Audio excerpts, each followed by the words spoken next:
Hello,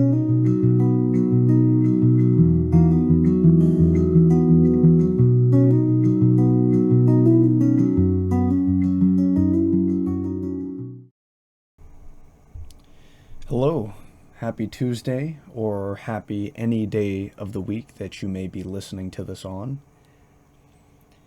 In this video, I would like to discuss addiction, avoidance, and control as a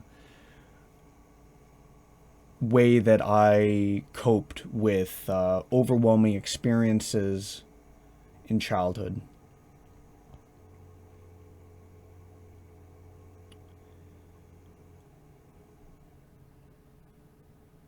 In my life, masturbation and pornography were constants.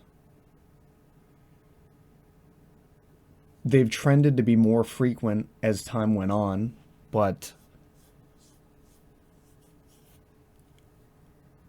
I had a strong curiosity towards pornography when I was very, very young, maybe 5, 6, or 7. I was first exposed to pornography very, very young. Again, maybe 5, 6, or 7. A Playboy magazine I found under my my granddad's bed.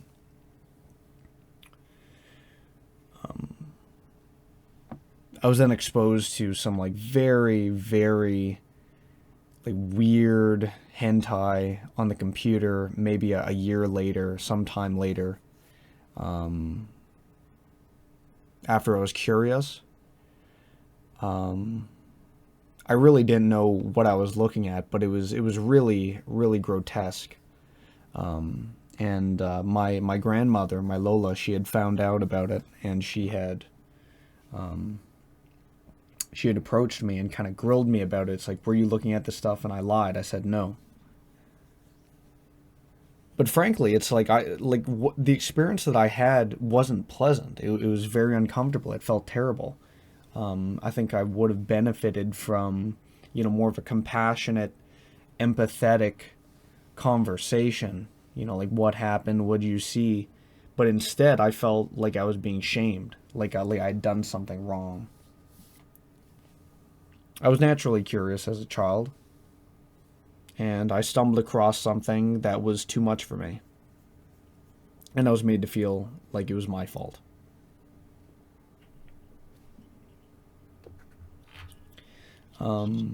Around, I think when I was about 9 years old, I was sexually assaulted by my stepfather for, I believe, the first time. And I say that I believe the first time because there was a very sudden change in my behavior, the way that I coped. Around that time, I would start taking nearly 30 to hour-long showers. I would masturbate in the shower, basically every time. I was very, sneaking around. I was sneaking around a lot. But even earlier on, even younger than that, I know the abuse was changing me because I was acting out a lot at school. Not even just school, but summer camp particularly. I was acting out with other kids. I was exhibiting behaviors that were not normal.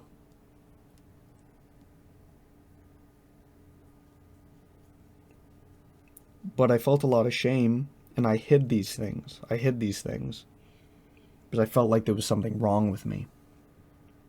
I exhibited a lot of behavior young that something wrong was happening at home.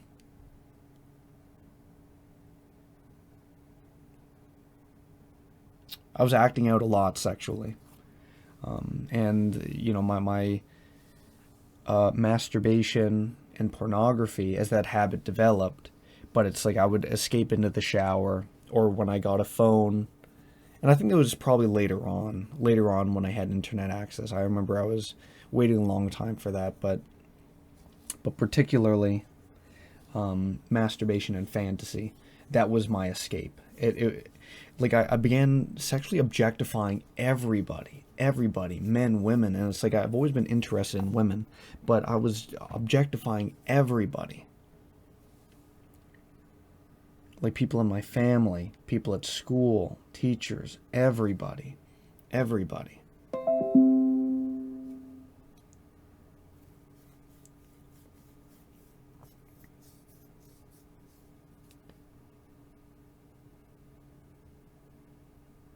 And I kept it all a secret.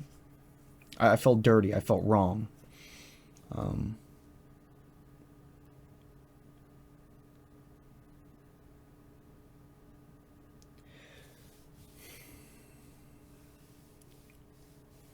and the abuse was happening for a few, like a while. And when I talk about like the real abuse, because things changed. Things changed.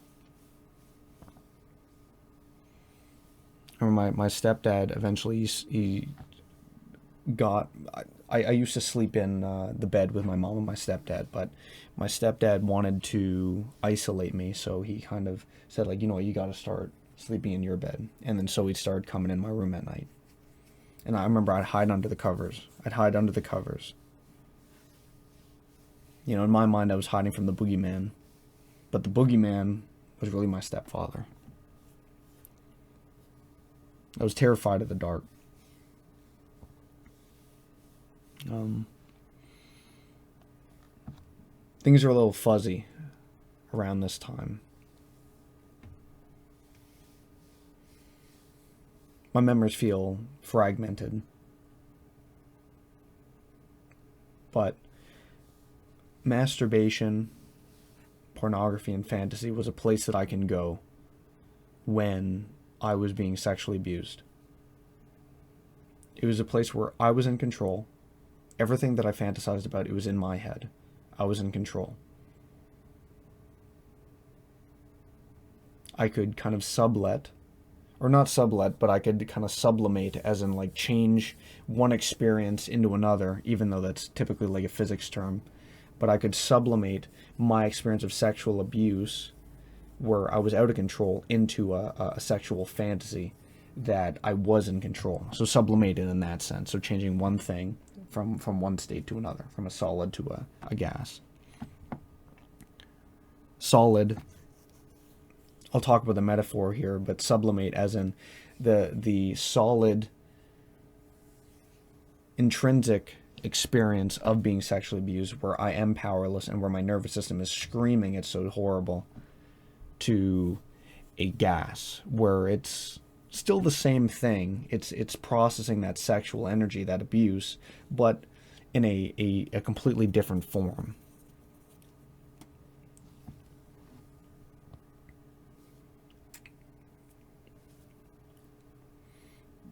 But pornography was a continued thing for me.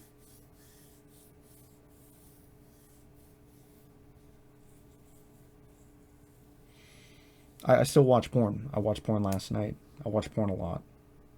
When my life feels out of control, I watch it. It's easy pleasure. It gives me a place to escape to. And I get to play on kind of like those old protective parts that hold very, very extreme beliefs. And there is a sense of pleasure or excitement. But ultimately, it feels like a detachment from myself, because I know that I'm not serving my highest good, and that there is work that needs to be done that I am avoiding through these behaviors.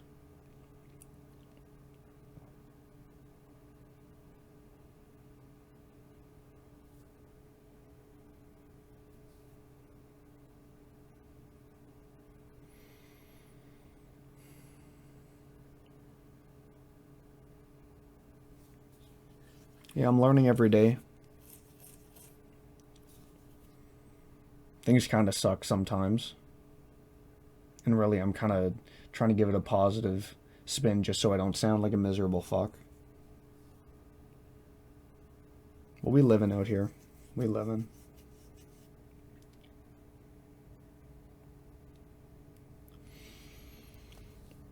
Ending on a negative note, but thank you very much for being here. Thank you for listening. I hope you have a wonderful day, and I hope to see you again soon. Thank you.